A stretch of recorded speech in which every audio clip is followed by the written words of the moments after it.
آپ نے پوچھا یا رسول اللہ بات کیا ہے؟ علی بھی وہی، تیر بھی وہی، ذات بھی وہی، کیا فرق اتنا ہے؟ جب تم تیر کھینچ رہے تھے تیر بھی دنیا کا تھا، علی بھی دنیا میں تھے، لیکن جب علی حالت نماز میں گئے اب علی اللہ کے پاس ہے، اللہ کی بارگاہ میں ہے۔ بھائی جسے اللہ کی ملاقات کا مزہ مل رہا ہو تیر کی تکلیف اسے اثر نہیں ڈال سکتی ہے۔ صلوات پڑھے بر محمد یہ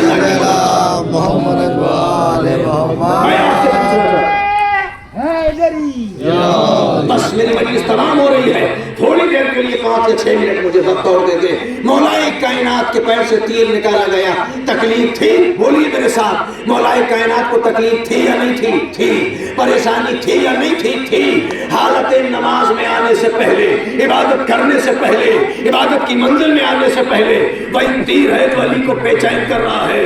آج انسان کہہ رہا ہے نماز پڑھنے کے بعد تکلیف کم نہیں ہوتی، روزگار میں برکت نہیں ہوتی، مشکلیں کم نہیں ہوتی۔ مولا کائنات کے اس عمل نے بتایا عبادت کے اندر بڑی توجہ، جب عبادت کے اندر نماز کے اندر علی جیسے امام کی تکلیف کا علاج ہے تو ہم جیسے جاہلوں کی ہر مصیبت کا علاج نماز کے اندر ہے۔ اس کا مطلب یہ ہے علی جیسے امام کی بے چینی حالت نماز میں ختم ہوتی ہے۔ بندہ کہہ رہا ہے نماز سے کچھ ملتا نہیں ہے۔ آئیے میری قوم کے نوجوانوں اور ہم افراد، اب نوجوانوں ماشاءاللہ اضافہ ہوا، کچھ ہماری قرب زوال کی بستیوں سے بھی حاضر ہوئے ہیں۔ وہی نتیجہ جو میں نے وعدہ کیا کہ نماز اگر خضوع و خشوع کے ساتھ، اب اگر آپ سے کوئی پوچھے مولا کائنات کی ذات وہی، تیر وہی، بدن وہی، لیکن علی اس وقت حالت نماز میں نہیں تھے۔ پیغمبر نے بتایا جب علی حالت نماز میں چلے گئے تیر نکال لیں، کیونکہ پیغمبر دنیا کے جاہلوں کو یہ بتانا چاہتے ہیں، علی کے منکروں کو یہ بتانا چاہتے ہیں، علی کے دشمنوں کو یہ بتانا چاہتے ہیں جیسی عبادت علی کی ہے میرے علاوہ اور کوئی نہیں کر سکتا۔ ایسا خضوع و خشوع پیدا کرنا کسی اور کے بس کی بات نہیں، کسی اور کے بس کی بات نہیں۔ جیسے کل کا جو روز گزرا ہے، آج بھی کچھ گھروں میں دسترخوان امام حسن بچھایا جائے، جس کی برکت بہت ہے، جس کی برکت بہت ہے۔ ہمارے یہاں جو ہمارا پیسہ خرچ ہو رہا ہے، قرض لیا ہم نے، اس کی فکر نہ کریے، وہ ادا امام علیہ السلام کے کوٹے سے ہو، اسے امام ادا کرے۔ کبھی بھی کسی نیک کام کے لیے اگر آپ قرض لے رہے ہیں، میری جیب میں پیسے نہیں ہیں لیکن مسجد کے چندے کے لیے کوئی میرے پاس آ گیا تو یہ نہ سوچئے کہ جب میرے پاس پیسے ہوں گے تبھی میں دوں گا۔ اگر آپ کسی دوست سے لے کے جیسے بھی مہیا کر سکتے ہیں آپ قرض لے کے دیجئے، کیونکہ قرآن میں اللہ کہہ رہا ہے کون ہے جو مجھ سے بیوپار کرے مجھے قرض حسنہ دے۔ اللہ کہہ رہا ہے مجھے قرضہ دے۔ یہ مسجدوں کا چندہ اللہ کو قرضہ دینا ہے۔ اور یاد رکھیے گا دنیا کا اصول یہ ہے آپ کسی کو 10,000 روپے بطور قرض دیں گے لیکن وہ 10,000 لوٹائے گا جب آپ مانگیں گے۔ دنیا میں، دنیا والوں میں، اور اللہ کی ذات سب سے عظیم ہے، تو جب اللہ سے جو بیوپار کرے گا کائنات میں کسی کو گھاٹا ہو اللہ سے بیوپار کرنے والے کو گھاٹا نہیں ہو سکتا۔ ہمیشہ یاد رکھیں قرض لے کے دیں کچھ بھی کریں، دسترخوان امام حسن اس کی برکت ہو۔ میں آپ سے پوچھنا چاہتا ہوں، میرے پاس 5 یا 6 منٹ کا وقت، بڑی طرح نوجوان میرے قوم کے بزرگان بھی سنے، میری مائیں بہنیں بھی سنے، کیونکہ انہیں بہت فکر رہتی ہے، یہ ذمہ دار ہیں۔ تعزیہ داری میں، علمداری میں آپ دیکھ لیں یا عزاداری میں سب سے اہم رول ہمارے معاشرے کی خواتین کا قابل سلام ہے، لائق داد و تحسین ہے ہمارے معاشرے کی خواتین۔ چاہے نظر و نیاز کا مسئلہ ہو، اگر ہمارا دل چاہ بھی رہا ہے، شیطان چاہ رہا ہے اس سال نہیں کیا جائے تو ہمارے گھر کی مستور ہمیں اس وقت تک چین نہیں لینے دیتی جب تک ہم اس نظر و نیاز کا اہتمام نہ کریں۔ تو یہ ایک اچھا میسج ہے، یہ ایک اچھی بات ہے، میں آپ تک پہنچانے کی کوشش کر رہا ہوں۔ امام علیہ السلام، امام حسن کا دسترخوان ہے بھائی، جب آج تک بچھایا جا رہا ہے تو کچھ تو اثر رہا ہوگا امام کے دسترخوان کا، کچھ تو فضیلت رہی ہوگی۔ جہاں تک میں نے تعلیم میں پڑھا وہ آپ تک پہنچا رہا ہوں۔ چھوٹا سا دوسا کہ کتنی برکت ہے۔ میں نے کہا قرض لے لیجیے، آدھا امام کا رکھ دیں، وہ امام کی ذمہ داری ہے۔ قرض لے کے امام کی خدمت میں پیش کرنا یہ آپ کی ذمہ داری ہے۔ تاریخ کہتی ہے امام حسن کا دسترخوان بہت وسیع و عریض تھا، بہت وسیع و عریض، اور اس دسترخوان پر یہ قید نہیں تھی کہ صرف مذہب والا آئے گا۔ میں کچھ پڑھنے کی کوشش کر رہا ہوں، 2 یا 4 منٹ۔ جو آئے وہ کھا کر جائے. اس سے پہلے تاریخ اسلام اٹھائیے, ہر گھر میں موجود ہے 14 ستارے, 14 اسٹار, 14 ستارے. کتاب بڑی جلیل القدر ہے, بڑی عظیم ہے, ہر گھر میں موجود ہے. اس میں آپ پڑھیے گا جا کے جو احوال لکھے ہیں, جو حالات جسے کہتے ہیں جیونی, جو لکھی ہے جناب عبد المطلب, جو مولا کائنات کے دادا, پیغمبر اسلام کے دادا. کائنات میں عرب میں اس وقت بھی سب سے بڑا دسترخوان جناب عبد المطلب کا رشتہ تھا. اور یہاں تک آپ پڑھ کے دیکھیے, ہمارے یہاں کہتے ہیں انسان آئیں گے تو بس انہیں مومنوں کو کھلائیں گے. نہیں, اپنی فکر کو محدود نہ کریے. تاریخ میں ملتا ہے کہ جب لوگ کھا کر چلے جاتے تھے, جناب عبد المطلب کے دسترخوان سے اتنا وسیع و عریض تھا, شکم سیر ہو کے چلے جاتے تھے, ان کی تیمارداری ہوتی تھی, دیکھ بھال ہوتی تھی. جب لوگ کھا کے چلے جاتے تھے, پھر اس دسترخوان پر پرندوں کے لیے کھانا رکھا جاتا. آپ اندازہ لگائیں, پرندوں کے لیے.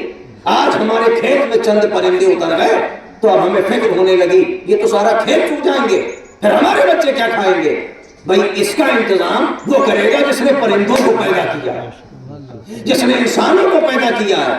اگر تمہارے کھیت کے چند دانوں میں, میں بہت بڑی بات کر رہا ہوں عدالت کے ساتھ, تاریخ کو سامنے رکھ کر, اگر تمہارے کھیت کے چند دانوں پر اللہ کی طرف سے ان پرندوں کا حق نہ ہوتا تو کیا ضرورت تھی کہ وہ سارا ملک چھوڑ کر تمہارے ہی کھیت میں اترتے اناج حاصل کرنے کے لیے. اس کا مطلب یہ ہے کہ قدرت ان چند دانوں کو لے کر تمہیں اس برکت سے نوازنا چاہتی ہے جو تمہیں دکھائی نہیں دے رہی ہے, جو تمہیں نظر نہیں آ رہی ہے. ورنہ آپ دیکھیں صدقہ کیوں رکھا گیا, خیرات کیوں رکھی گئی, تاکہ تمہارے مال میں برکت ہو. بھائی ہم نے جو 20 کلو آٹا گیہوں پسا کے رکھا تھا, اس میں سے روز ایک پیالہ اگر فقیر کو دیں گے تو اگر کوئی کنجوس ہوگا یہی سوچے گا ایک پیالہ روز نکلے گا تو پھر ہمارا آٹا تو چند دنوں میں ختم ہو جائے گا, بچے کیسے کھائیں گے. اگر یہ فکر رہی تو کبھی برکت پیدا نہیں ہو سکتی. یاد رکھیے گا, جس کا تمہارے مال میں حصہ ہے وہی تم سے سوال کرنے آئے گا, ورنہ کوئی تم سے سوال نہیں کرے گا, چاہے پرند ہو, چاہے چرند ہو, چاہے انسان ہو. جس کا اللہ نے تمہارے مال میں حصہ رکھا ہے, یاد رکھیں اور محسوس کریں. امام کے زمانے میں چھٹے امام امام جعفر صادق علیہ السلام,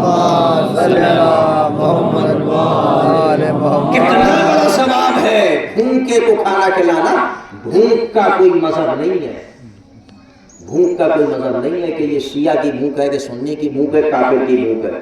بھوک خود ایک مذہب ہے جو ہر مذہب پہ حاوی ہے. بھوک کا کوئی مذہب نہیں, بھوکے کا کوئی مذہب نہیں.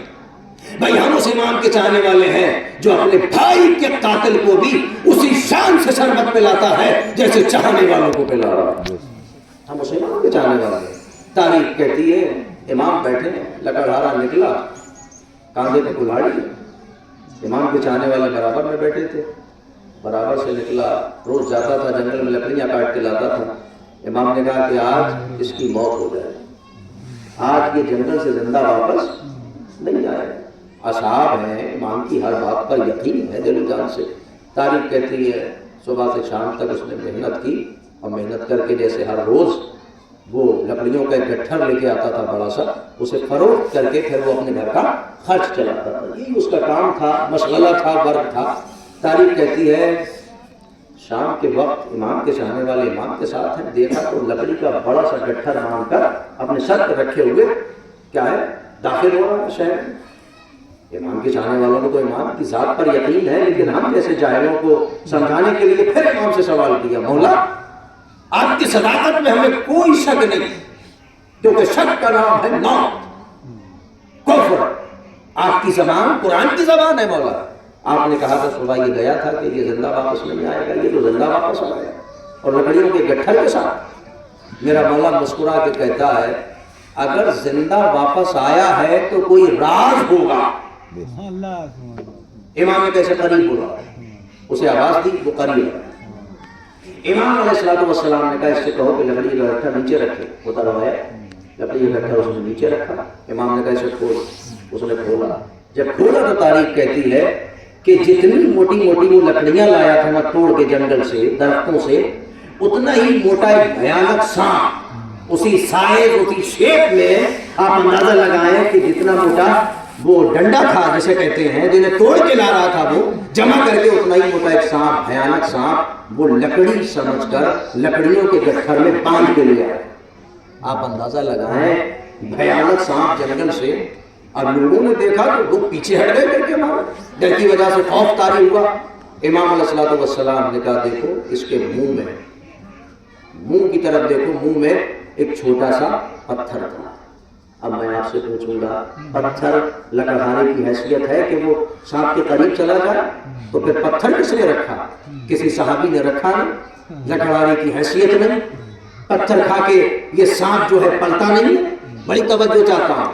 پھر اس کے منہ میں آیا کہاں سے کہ منہ اتنا پھیلا ہوا ہے، نہ تو بند ہو رہا ہے نہ حد سے زیادہ کھل رہا ہے، اب پتھر پھنسا ہوا ہے۔ وہاں سے یہاں تک کا سفر کر لیا، سانپ کو لکڑی سمجھ کے گٹھر میں باندھ لیا، لیکن پتھر نہیں گرا، نہ حالت سے نیچے اترا نہ منہ سے باہر آیا۔ یہ انتظام کرنے والا کون ہے؟ جب امام علیہ الصلوۃ والسلام نے سانپ کو دیکھا، دیکھنے کے بعد لکڑہارے کے چہرے کو دیکھ کر میرے امام نے تاریخی جواب لیا اس سے اور سوال کیا، کیا آج تو نے کوئی نیک کام کیا تھا؟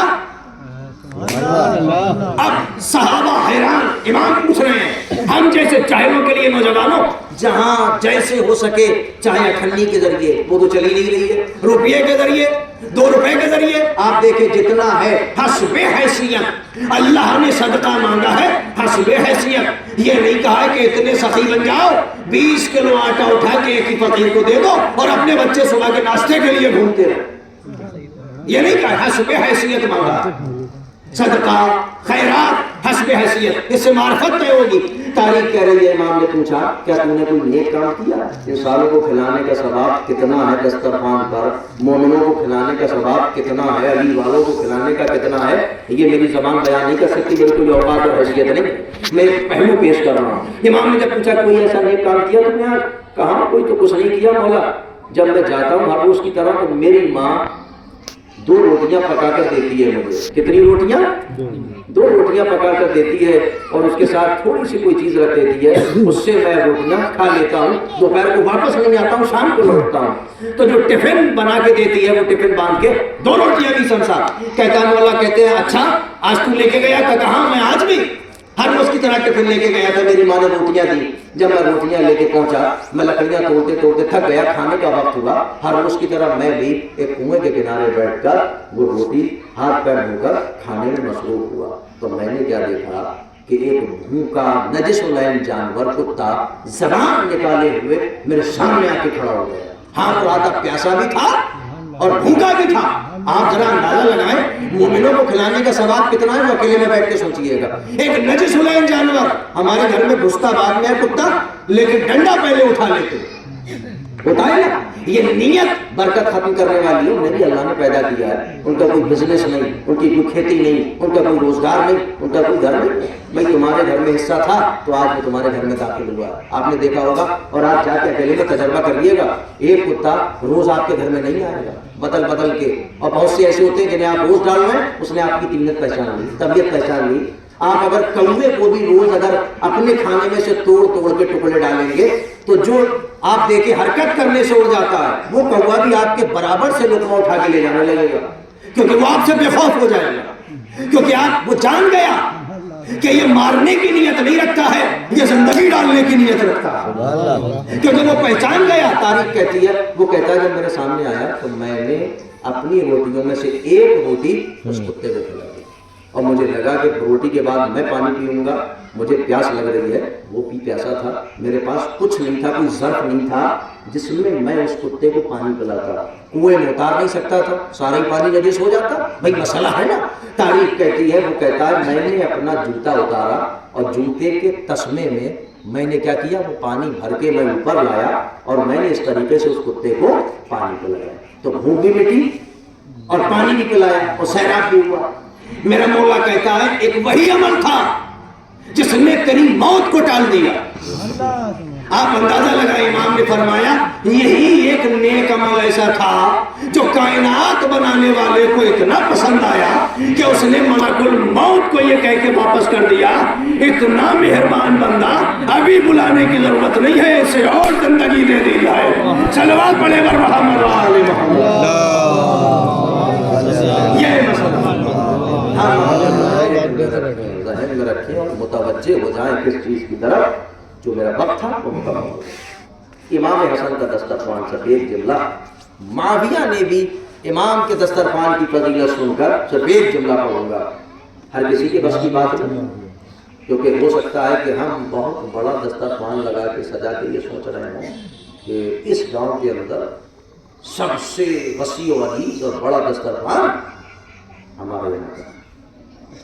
اگر یہ نیت ہے تو ثواب نہیں، اگر یہ نیت ہے تو ثواب نہیں، ورنہ کائنات کا امام یہ نہ کہتا میرے شیعوں کو میرا سلام کہہ دینا، ان سے کہنا جب ٹھنڈا پانی پیے تو میری پیاس یاد کریں، حسب حیثیت مانگائے ائمہ نے۔ ریاکاری دکھاوا میرا بڑا دسترخوان، بلکہ ہر غذا کو چنتے وقت میری مائیں بہنیں بھی سنیں، دل میں یہ نیت ہونا چاہیے مولا ہم سے جو ہو سکا ہم نے آپ کی بارگاہ میں پیش کیا، اب اسے قبول کر لینا اور ان مومنوں کے آنے کو بھی قبول کر لینا جو آپ کی نظر دینے کے لیے ہمارے گھر تشریف۔ یہ نیت ہے تو ثواب ہے، ورنہ آپ دیکھ لیں امام حسن کا دسترخوان کہتے نہیں انہوں نے کیا ہم ان سے بھاری کریں۔ یہ بھاری اور ہلکا بہت ہوتا ہے اپنی بستی میں، بھاری اور ہلکا نہیں چاہیے اسلام کو، خلوص چاہیے، خلوص۔ اور وہ کیسے پیدا ہوتا ہے؟ بس مجلس ختم ہے، معاویہ نے کہا حسن کا دسترخوان بڑا مشہور ہے، اب یہ تو پاپولر ہوتے جا رہے ہیں، ان کے ویوز بڑھ رہے ہیں، فالوور بڑھ رہے ہیں، حسن کی ہر طرف حسن کا دسترخوان، حسن کا دسترخوان۔ جیسے آپ نے دیکھا جون پورے میں بریانی حیدرآباد والے کھلاتے ہیں تو ان کا ایک الگ معیار ہے، کھلانے والے کا معیار الگ ہوتا ہے جو خلوص سے کھلاتا ہے۔ آپ چلے جائیے آگرے، کھلانے والے کا معیار الگ ہے، چلے جائیے سمانا، کھلانے والے کا معیار یہ الگ ہے۔ بلکہ امام نے یہاں تک فرمایا وہ کافر کہ جو سخی ہے، وہ کافر جو سخی ہے، سخاوت کرنے والا ہے، اس کی مغفرت کے چانس اس مومن سے زیادہ ہیں کہ جو کنجوس ہے۔ اندازہ لگائیے، اس مومن سے زیادہ ہے مغفرت کے چانس کہ جو کنجوس ہے، بخیل ہے، 1 روپیہ نہیں نکالتا ہے تو 1000 بار سوچتا ہے۔ اب معاویہ نے کہا ہم بھی دسترخوان بچھائیں گے، بس سن لیں مجلس ختم ہو گئی، 2 فکر پڑھو نہ مسئلہ۔ اب معاویہ نے کہا ہم بھی دسترخوان بچھائیں گے، ہماری بھی تعریف ہونا چاہیے بھائی، ہر آدمی چاہتا ہے گنیز بک میں ہمارا بھی نام درج ہو جائے، کوئی 20 سال سے لگا، کوئی 10 سال سے لگا ہے، کوئی بالی بڑے کرتا جا رہا ہے، کوئی ناخنی بڑے کرنے میں لگا، ایک دنیا ہے نا، آپ دیکھیں اپڈیٹ رہنا چاہیے ساری چیزیں۔ اور کچھ تو بیچارے اتنے نجس ہیں نہ نہانے کا ریکارڈ بنا رہے ہیں، ایسے بھی لوگ ہیں، آپ نے دیکھا ہوگا ماشاءاللہ پڑھے لکھے طبقے سے تعلق رکھنے والے حضرات ہیں۔ تو یہ ریکارڈ کیا ہے؟ وہاں ریکارڈ بن رہا ہے امام حسن کا دسترخوان بہت مشہور ہے، ہم بھی بچھائیں گے۔ تاریخ کہتی ہے معاویہ کے حکم سے معاویہ کے ہاں دسترخوان بچھا دیا گیا، کھانے چلے گئے۔ اب بڑے بڑے رئیس آئے، عرب کے مالدار آ کے دسترخوان پہ بیٹھے، جب بیٹھے تو اب معاویہ کھڑا ہوا دیکھ رہا تھا، لوگ کھانا شروع کیا، بسم اللہ کھانا شروع کریں۔ جیسے ہی ایک غیرت دار نے عرب نے لقمہ اٹھایا، معاویہ نے اسے آواز دی ٹھہر جاؤ، اس نے لقمہ روک لیا، منہ کے قریب گیا روک لیا، کہا کہ کیا ہوا؟ معاویہ قریب آیا، کہا کہ تمہارے لقمے میں بال ہے، تمہارے لقمے میں مسکرانے کا مقام ہے، بال ہے۔ اس نے بال جو ہے لقمے سے کھینچا، بھائی جب کھینچ لیا، میں آپ سے پوچھوں گا اہل وطن سے، تو اس عرب کو تو خوش ہونا چاہیے تھا کہ بھائی میرے لقمے میں بال تھا، وہ حضور نے نظر رکھی اور نکال دیا اور مجھے بال کھانے سے بچا لیا، بھائی میری حفاظت کی، اسے تو خوش ہونا چاہیے تھا، تعریف کرنا چاہیے تھی۔ لیکن وہ عرب غیرت دار تھا، اس نے لقمہ پلیٹ میں رکھا، دسترخوان سے اٹھا اور اٹھنے کے بعد ایک جملہ کہتا ہے میں ایسے منحوس کے دسترخوان پہ نہیں بیٹھتا۔ اس نے جملہ کہا میں ایسے منحوس کے دسترخوان پہ نہیں بیٹھتا کہ جو مہمان کے لقمے پر اتنی باریک نظر رکھتا ہو کہ بال نظر آ جائے، اتنی باریک نظر رکھتا ہو کہ جو بال نظر آ جائے۔ اب جملہ پڑھنے کو خدا کی قسم دل چاہتا ہے، قابل سلام ہے، دسترخوان امام حسن کی نظر کروانے والے معاویہ نے بچھایا، لیکن ایک غیرت دار نے لعنت کا طور ڈال کے بتایا حسن جیسا دسترخوان بچھانا آسان ہے، حسن جیسا کرم پیدا کرنا بہت مشکل ہے۔ صلوات پڑھے گا محمد والے، میں سے دسترخوان پہ اتنی باریک نظر رکھی جائے کہ لقمے کا بال ہوگا۔ امام علیہ السلام کھانا کھلایا، پانی پلایا، کسے؟ سب کو، چرندائیں پرندائیں، ان کے لیے بھی کھانا چونا جا رہا، دسترخوان پہ کھلایا جا رہا ادب و احترام سے۔ لیکن جنہوں نے چرند پرند کو کھانا کھلایا، دانا کھلایا، بھوکوں کو کبھی بھوکا نہ رہنے دیا، پیاسوں کو کبھی پیاسا نہ رہنے دیا، وہ علی جیسا امام کہ جس نے اپنی مزدوری سے یتیموں کو پالا، جس نے بیواؤں کی مدد کی، جس نے رات کی تاریکی میں اپنے دوست پہ بولیاں ڈال کے غریبوں کا حق ان کے گھر تک پہنچایا، کسی کو علی مرتضیٰ نے اپنی حکومت میں بھوکا نہ سونے دیا، پیاسا نہ رہنے دیا، دل ٹکڑے ہوتا جب ہم یہ دیکھتے ہیں جس امت کو علی نے لقمے کھلا کے پالا تھا، اسی امت کے بغیرت افراد نے علی کی اولاد کو بھوکا اور پیاسا تڑپا کے شہید کیا ہے۔ دسترخوان امام حسن بھوکوں کی بھوک مٹانے کے لیے، پیاسوں کی پیاس مٹانے کے لیے ادب و احترام سے، آپ اندازہ لگائیں اور محسوس کریں، یہ جماعت الثانی 22 جماعت الثانی گزر گئی، 23 جماعت الثانی آ گئی۔ آپ سے میں پوچھنا چاہتا ہوں، جنہوں نے کبھی پیاسا نہ رہنے دیا، امت کو بھوکا نہ رہنے دیا، علی مرتضیٰ کا حسین جیسا بیٹا، 3 دن تو لکھا ہے تاریخ میں کہ حسین پیاسے رہے، یہ روایت کے جملے ہیں، 3 دن تک پیاسے رہے حسین ابن علی، بھوکے رہے۔ میں یہ سوچنے پر مجبور ہو جاتا ہوں اور اکثر پڑھا کرتا ہوں، آپ اگر گھر کے بڑے ہیں اور آپ کے گھر میں کوئی چیز کم ہو جائے تو آپ کی طبیعت کبھی نہیں چاہے گی کہ میں بچوں سے پہلے وہ چیز کھاؤں۔ پانی مسجدوں میں کم ہو رہا تھا، حسین نے تو پہلے سے ہی پانی پینا چھوڑ دیا تھا، کھانا کم ہو رہا تھا، حسین نے تو پہلے سے ہی کھانا چھوڑ دیا تھا۔ اگر حسین پانی پیے گا تو اصغر کو کیا ہوگا؟ حسین پانی پیے گا تو سکینہ کو کیا ہوگا؟ تاریخ کہتی ہے ایسے کتنے بچے تھے قیام حسینی میں، امام حسین 3 دن کے بھوکے اور پیاسے نہیں تھے، بلکہ کئی دن کا بھوکا اور پیاسا تھا فاطمہ کا لال، جسے غریب زہرا کہا جاتا ہے۔ تاریخ کہتی ہے اس حسین کی پیاس کا اثر اتنا ہے، حسین کی ذات کا اثر اتنا ہے، تاریخ کہتی ہے یہی مہینہ جو گزرا اسی میں ایام فاطمیہ گزرے۔ میں جملہ پڑھ کے اس لیے کہ دونوں کا ذکر ہو جائے دونوں خطروں میں، ایک طرف باب الحوائج ہے، دوسری طرف مولا حسین ہے، ارے دونوں ہی فاطمہ کے بیٹے ہیں، دونوں ہی فاطمہ کے لخت جگر ہیں، لیکن دونوں میں بس اتنا فرق ہے، ایک کی پیاس کو فاطمہ نے وقت آخر علی سے کہا، علی میرے حسین کو پیاس بہت لگتی ہے، سرانے پانی رکھ کے سوتی ہوں، راتوں کو اٹھ کے میرا حسین پانی مانگتا ہے، میری حسین کی پیاس سے خبردار۔ تاریخ کہتی ہے آج سے میں نے حسین کو آپ کے حوالے کر دیا، میرے بچوں سے بے خبر نہ ہونا۔ حسین کے لیے تو یہ وصیت کی، لیکن اب جو وصیت باب الحوائج کے لیے ہے اس نے دل کا پا دیا۔ تاریخ کہتی ہے وہ فاطمہ، ارے جس کے ہاتھ پر تلوار کا نیام مارا گیا، جس کا ہاتھ زخمی ہوا، اس کے بعد فاطمہ نے اس ہاتھ سے تسبیح نہیں پڑھی، اس ہاتھ سے تکبیر نہیں کہی گئی فاطمہ سے، جس کی پسلیاں ٹوٹی۔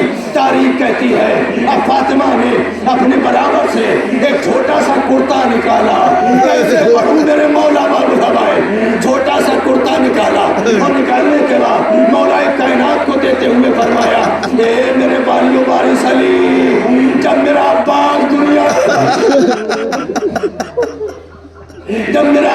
دنیا میں آ جائے اسے یہ کرتا پہنانا اور ایک جملہ ضرور کہنا، فاطمہ نے اسی ہاتھ سے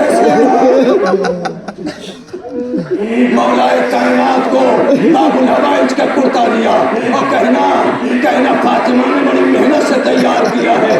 آیت اللہ اکبر۔ تاریخ کہتی ہے حسین کی پیاس، امام حسین کی پیاس علی کے حوالے کر دی۔